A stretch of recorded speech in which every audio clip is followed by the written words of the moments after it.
Welcome to another video. Today we're going to go over a fun fact from all 11 Star Wars films. And not just any fun fact, but the lore fun fact. In the background, I'm just going to put up some background footage so you can sit back, relax, and learn something new. Comment down below if you learned any new Star Wars facts from this, or if you knew all 11 of these. Please don't tell me you knew all 11 of these.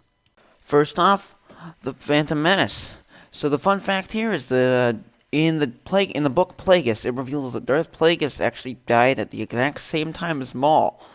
Because when Palpatine dies, he feels this weird twinge on the Force, and he's like, "That's weird. I hated my master. Why the heck am I feeling Force things?" And then you realize later Maul dies at the exact same time. Plagueis was even watching that rooftop conversation where Maul does this whole "we're going to destroy the Jedi" thing. And overall, Maul was never actually a Sith Lord or Sith Apprentice or anything. He was just a Sith assassin the whole time, just like Ventress was. Attack of the Clones. In Attack of the Clones, an interesting thing that I found while digging around in Wookiepedia on the Battle of Geonosis was about Jedi Master Ur-Sema, Jedi Knight Ur-Sema. She was originally just a piece of concept art, but later on, it was made canon that she was actually the first Jedi to be killed by, you know him, you love him, General Grievous. She got killed by Grievous, and he took her lightsaber. So one of those green and blue lightsabers is probably them. That was revealed in an Insider article that was talking about Grievous. Next up, Revenge of the Sith. In Revenge of the Sith, something that cut from the movie but is still canon was the Delegation of 2000 tried to remove Palpatine's emergency power with the Petition of 2000. This movie was also released around the year 2000. Overall, it's a lot of 2000s. Maybe George Lucas just liked the number. But anyways, it kind of didn't work, and if you've seen the movie or know anything about Star Wars lore, you'll know that he kind of turned emergency powers to just Emperor. Next up is Solo. Solo has one of the most interesting facts I found, because it's from a reoccurring character that kept showing up in all my research, Polsa.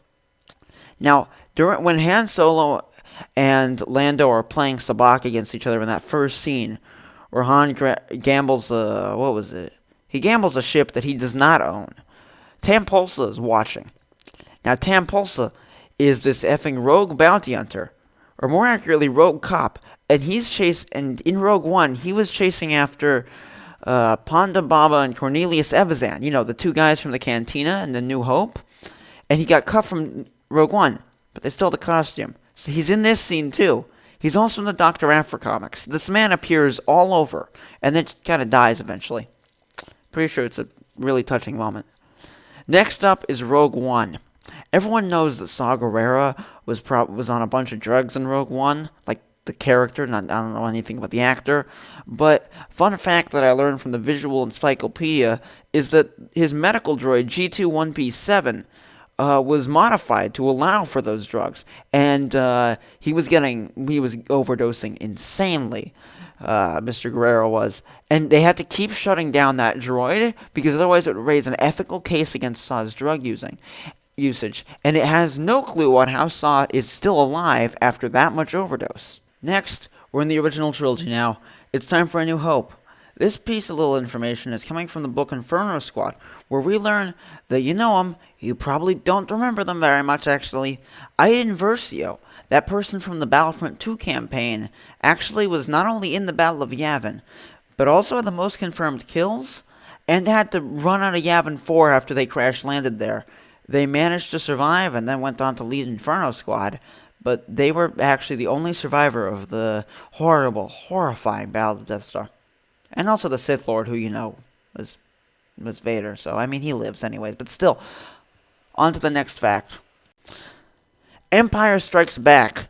In the 40-year anniversary book, from a certain point of view, a lot of authors made short stories. And there is so many things that I could tell you about those stories, and so many little interesting bits of lore, from the Wills, to the Wampa, to that effing space worm.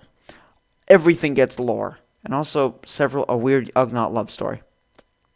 But the one I'm going to focus on here is from the first story, about the probe droids that found the base on Hoth. They're manned by this small team of 7 people, and one of those probe droids soon after finds a small hut on Dagobah. However, the person who did it, after seeing what happened to Hoth when their probe droid found Hoth, decides to just delete records of Dagobah. And otherwise, Yoda's hut might have gotten found. Is this canon? I'm like 90% certain. But I'm putting it in here anyways because it's interesting. Return of the Jedi. We're back to the Inferno squad again. I'm putting this in because of it was in the Battlefront 2 campaign. But I mean, no one cares about the Battlefront 2 campaign, so we can still talk about it here.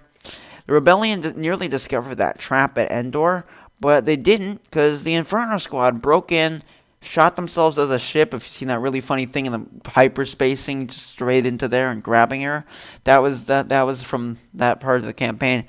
And basically they deleted the evidence that there was a trap there. Next up is the Force Awakens, which honestly has one of the more interesting facts here. Fun fact, Finn wasn't just some random stormtrooper. He was actually like the top of his class guy, and he just really didn't like torturing people. That's why he defected. He just did not like torturing people. After there was a whole fiasco with a mining union. Anyways, the stormtrooper whose bloody hand, slapped onto Finn's helmet was called Slip. And the guy who screamed traitor, that was another one of Finn's squad mates. FN 2000. Oh god, the 2000s are back. I just realized that. Or they called him Zeros. And he used to beat him up in duels.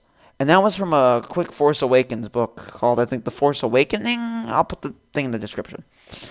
Next up, Last Jedi. So, fun fact, Hux and Phasma actually murdered Hux's dad for them to rise the ranks. And this is all revealed in the book Phasma. And it's also revealed Phasma's really good with poison. And she left behind pretty much a dying civilization and tribe. Now you might be wondering, how does this relate to The Last Jedi, aside from the fact that Hux and Phasma were in it? Well, I mean, we never learned what happened to Hux's mom. And if I remember correctly, there was a your mom joke at the very start of The Last Jedi. And so that was probably really emotionally traumatizing for poor Hux. Anyways, on to the Rise of Skywalker. We're going to talk about Ochi of Bestoon, who was, if you remember him, that guy from A Singular Frame in a very convoluted flashback. But actually, in a very convoluted Darth Vader comic series, he was an assassin of Palpatine who was supposed to kill Vader on Mustafar. And he didn't succeed whatsoever. He wound up working for Vader. And in that mission, Vader wound up getting on a giant space aberration thing and flying to Exegol and then having a anime kaiju battle with Palpatine. I'm not making this stuff up. That was what happened in the Darth Vader 2020 comics. And that's going to do it for these Star Wars fun facts. If you want to hear more about this stuff, just let me know down in the comments. If you never want to hear from me again, I'm sorry. But anyways, I hope you go ahead and subscribe, because if you subscribe from this video, it shows me you want to hear more. Anyways, that's going to do it for today's video. I'll see you all later.